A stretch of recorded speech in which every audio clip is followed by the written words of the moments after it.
ഓർമ്മയുണ്ട്. നമുക്ക് ഒരുപാട് സന്തോഷമുണ്ട് കേട്ടോ തിരുവനന്തപുരത്ത് എത്തിയതിൽ ഇതിന്റെ ഭാഗമായിട്ട്.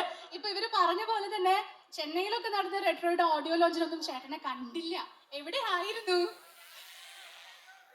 തെലുങ്ക്, കന്നഡം, ഇപ്പൊ പുതിയതായിട്ട് ഭോജ്പൂരി, ഈ വർഷം ചെയ്യാൻ പോകുന്ന ആസാമി. അടിപൊളി. നമസ്കാരം.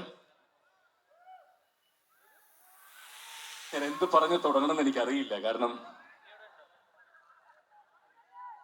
എബ്രഹാം ഓസ്ലർ എന്ന് പറയുന്ന സിനിമയുടെ പ്രമോഷനുമായിട്ടാണ് ഇതിനു മുമ്പ് ഈ തിരുവനന്തപുരം ലുലു മോഡൽ ഈ വേദിയിൽ നിന്നിട്ടുള്ളത്. വീണ്ടും ഒരു ചരിത്ര വിജയമാവാൻ തീർച്ചയായിട്ടും 100% അർഹതപ്പെട്ട ഒരു സിനിമയുടെ ഭാഗമായിട്ട് വീണ്ടും ഇവിടെ വന്ന് നിൽക്കാൻ കഴിയുന്നതിൽ വളരെ വളരെ വളരെ വളരെ സന്തോഷം. ഇതിന്റെ ഒരു തുടക്കം ഞാൻ പറയാം. കാർത്തിക് സുബ്രാജ് എന്ന് പറയുന്ന സംവിധായകന്റെ കൂടെ വർക്ക് ചെയ്യണം എന്ന് ആഗ്രഹിക്കാത്ത ഒരു നടൻ പോലും ഉണ്ടാവില്ല. അങ്ങനെ ഇരിക്കുന്ന ഒരു സമയത്ത് ഒരു സുപ്രഭാതത്തിൽ അദ്ദേഹത്തിന്റെ ഫോൺ കോൾ എനിക്ക് വരുന്നു. സാർ, കാർത്തിക് സുബ്രാജ് പേசுறேன், എനിക്കൊരു സ്റ്റോറി சொல்லணும் ഉங்கள்கிட்ட. ഞാൻ പറഞ്ഞു, അയ്യോ എൻ്റെ അടുത്താണ്. ശരി, ഞാൻ വീട്ടിലേക്ക് വരാമെന്ന് പറഞ്ഞു. അങ്ങനെ അദ്ദേഹം മദ്രാസിലുള്ള എൻ്റെ വീട്ടിലേക്ക് വന്നു. ആരാ എന്താ ഒന്നും പറഞ്ഞിട്ടില്ല. അദ്ദേഹം കഥ പറഞ്ഞു തുടങ്ങി. കഥ പറഞ്ഞു തുടങ്ങിയപ്പോൾ ഭയങ്കര ഇൻട്രസ്റ്റിംഗ് ആണ്. അപ്പൊ ഇങ്ങനെ ഓരോ കഥ മുഴുവൻ ഞാൻ പകുതി കഴിഞ്ഞ് വെച്ചു. ഇനി എനിക്ക് സസ്പെൻസ് വെക്കാൻ പറ്റില്ല, ആരാണ് ഇതിലെ പ്രധാന നായകൻ, ഈ കഥാപാത്രം. പുള്ളി പറഞ്ഞു, ഒന്ന് ഊഹിച്ച് പറയാൻ പറഞ്ഞു. ഞാൻ അപ്പ പറഞ്ഞു, സൂര്യയല്ലേ ഇത് ചെയ്യുന്നത്.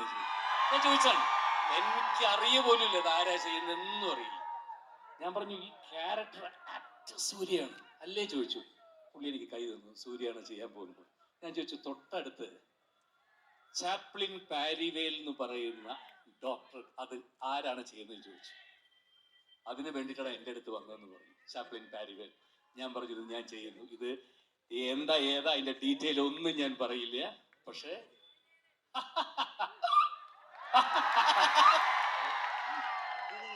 ഓക്കെ.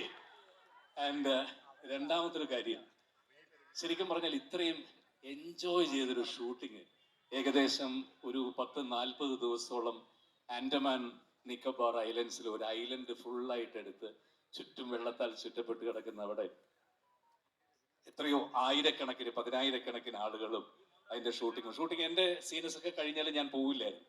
ഞാൻ ഫുള്ളായിട്ട് നോക്കിയിരിക്കും. പ്രത്യേകിച്ച്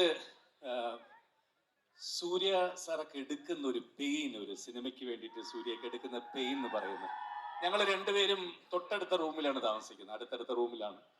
അദ്ദേഹം രാവിലെ ഒരു 4-4:30 മണിക്ക് എണീറ്റ്, രാത്രി ഷൂട്ടിംഗ് കഴിഞ്ഞ് കിടക്കുന്നത് 2 മണിക്ക് 3 മണിക്കായിരിക്കും, എങ്കിൽ 4 മണിക്ക് എണീച്ച് അദ്ദേഹത്തിന്റെ ശരീരം സൂക്ഷിക്കാൻ വേണ്ടി അദ്ദേഹം ചെയ്യുന്ന ഒരു പെയിനും കഷ്ടപ്പാടുകളും, ആഹാരത്തിന്റെ കാര്യത്തിലായാലും ഒരു ക്യാരക്ടർ ചെയ്യാൻ വേണ്ടി, അല്ലെങ്കിൽ ഒരു നടൻ എത്രത്തോളം സാക്രിഫൈസ് ചെയ്യണം അദ്ദേഹത്തിന്റെ എല്ലാ കാര്യങ്ങളും ജീവിതത്തിൽ ഒരു കഥാപാത്രത്തിന് വേണ്ടി എന്നുള്ളതൊക്കെ കണ്ടു പഠിക്കേണ്ട ഒരു വ്യക്തിത്വമാണ്.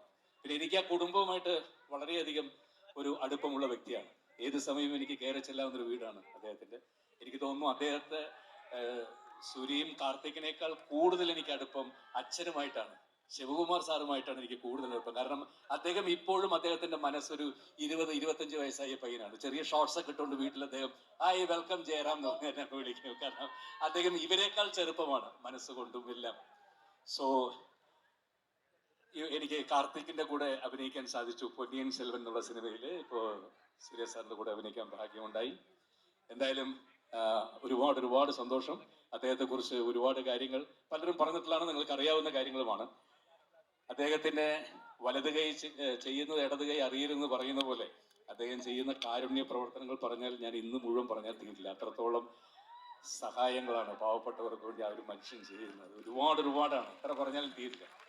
അദ്ദേഹം തന്നെ അതിനുവേണ്ടി ഒരു ഓർഗനൈസേഷൻ ഉണ്ടാക്കി എത്ര പാവപ്പെട്ട കുട്ടികളെയാണെന്നത് ഈ ഒരു മനുഷ്യൻ പഠിപ്പിക്കുന്നത് ഫ്രീ ആയിട്ട്. എത്ര കുട്ടികളെ,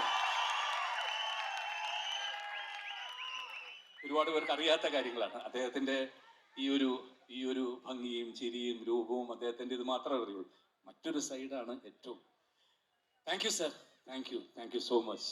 நான் உங்க அந்த நல்ல മനസ്സോടെ அந்த പാർട്ട് ചുമ്മാ சொல்லிட்டு താങ്ക് യു സാർ. വേറെന്താ, ഒരുപാട് സന്തോഷം. ഇന്ന് തിരുവനന്തപുരത്തിന്റെ മണ്ണിൽ നിൽക്കുമ്പോ എനിക്ക് മറ്റൊരു സന്തോഷം കൂടി പറയാനുണ്ട്. എന്താണ്? തിരുവനന്തപുരത്തുകാർക്ക് ഓരോരുത്തർക്കും ഹൃദയത്തിൽ തൊട്ട് പറയാം, ചിത്തിര തിരുനാൾ അദ്ദേഹത്തിന്റെ, ചിത്തിര തിരുനാൾ മഹാരാജാവിന്റെ പേരിലുള്ള നാഷണൽ അവാർഡ് ഇപ്പൊ പോയി അദ്ദേഹത്തിന്റെ ഇതിൽ മേടിച്ചിട്ടാണ് ഞാൻ ഈ സ്റ്റേജിൽ വന്നത്. Yes, that's a proud moment. Trivandrum, congratulations, ജയറാമേട്ടാ. ഒരുപാട് അതിലും വലിയൊരു പ്രൗഡ് എനിക്ക് തിരുവനന്തപുരത്തിന്റെ മണ്ണിൽ തീർച്ചയായിട്ടും നമുക്ക് അറിയാം ചേട്ടൻ ഇപ്പൊ ഇവിടെ സ്റ്റേജിൽ നിൽക്കുമ്പോൾ എന്തുമാത്രം അഭിമാനത്തോടുകൂടിയായിരിക്കും നിൽക്കുന്നത്. നമ്മൾ മലയാളികൾ ഓരോരുത്തരും തീർച്ചയായിട്ടും ചേട്ടന്റെ പേരിൽ അഭിമാനിക്കുന്ന ആൾക്കാർ തന്നെയാണ്. സിനിമയിൽ നിന്ന് എനിക്കും സ്പോർട്സിൽ നിന്നും ശ്രീജേഷ് നമ്മുടെ ഹോക്കി ക്യാപ്റ്റനായിട്ട് ഞങ്ങൾ രണ്ടുപേരും ഇപ്പൊ ഏറ്റു വാങ്ങിയിട്ട് ഞാൻ അവിടെ നിന്നാണ് നേരെ കൊണ്ടുപോയത്. Yes, Trivandrum, ഒരു വലിയ കൈയ്യടി നമുക്ക് കൊടുത്താലോ? നമ്മുടെ സ്നേഹം, our appreciation to getting this award ആണ് നമ്മൾ ഈ കാണിക്കുന്നത്. Once again, congratulations ചേട്ടാ. ഇവിടെ ഇരിക്കുന്ന ഓരോരുത്തർക്കും മറ്റൊരു റിക്വസ്റ്റ് കൂടി ഉണ്ട്. ചേട്ടനെ നേരിട്ട് കാണാൻ കിട്ടുമ്പോ ഇവിടെ ഇരിക്കുന്ന ആരെങ്കിലും ഒന്ന് നമുക്ക് ഇമിറ്റേറ്റ് ചെയ്യാനോ? റെട്രോഡ് സെറ്റിൽ ചേട്ടൻ ഒബ്സർവ് ചെയ്ത് അങ്ങനെ പണി കൊടുക്കാറുണ്ടായിരുന്നു ആരെങ്കിലും ഉണ്ടോ? പൊന്നിയിൻ സെൽവന്റെ ഓഡിയോയിലേക്ക് ഉണ്ടായിരിക്കും അവരുടെ മാനറിസവും. ജോർജ് ചേട്ടന്റെ മാനറിസം ഒന്ന് കണ്ടുപിടിച്ചായിരുന്നു എപ്പോഴെങ്കിലും? ജോജിനൊക്കെ എന്താണ് സൂര്യ സാറിന്റെ ഒരു അതൊന്നും ഞാൻ ഇന്നവരെ കാണിച്ചിട്ട് ഞാൻ ഈ ഒരേ